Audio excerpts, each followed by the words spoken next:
就这玩意儿凭什么值300多？搞不懂，因为它是万代，嫌贵你别买呀。还好我用了券，只花了200多，省了一点钱。反正我儿子还挺喜欢看这个家布的。哎，又是这个简陋的包装，这个贴纸也没粘牢。看一下这个碎裂取漆，像个猫啊，还挺可爱的。专鹤到底是好是坏，现在也不知道。外观就这样，也没什么好说的。不过它金色这里啊，做了一些裂纹的细节啊，这个还可以。先开机吧。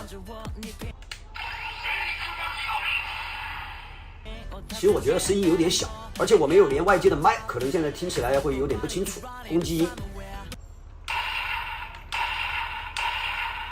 长按，掰一下。现在攻击音效应该有变化，比刚才重。这玩意儿贵的最没道理的地方就在这儿啊，它没有识别，也就是说你任何一个宝藏插进去，触发的就只有它那一套音效。好吧，连一下。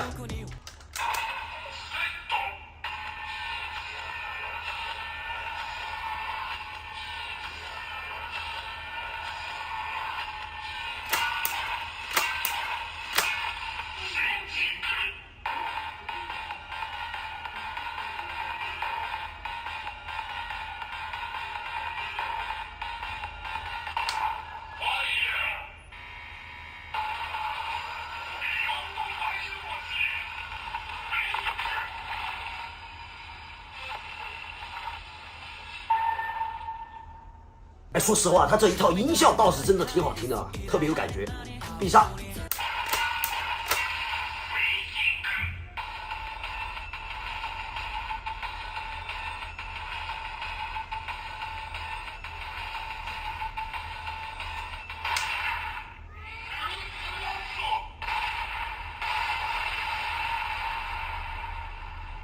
好听啊，音效真好听。再来超必杀。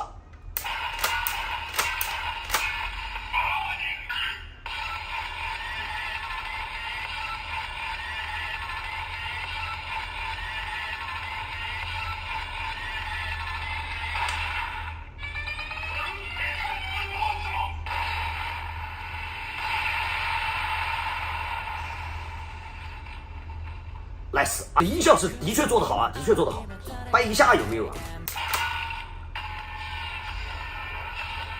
一下也有，但是就没有技能的台词，所以这玩意儿的价值是怎么来的？我就算它300块吧，宝藏算50，给它算贵一点，然后这个枪就是得值250，塑料值50，所以音效值200，还是戴哥会赚钱，牛。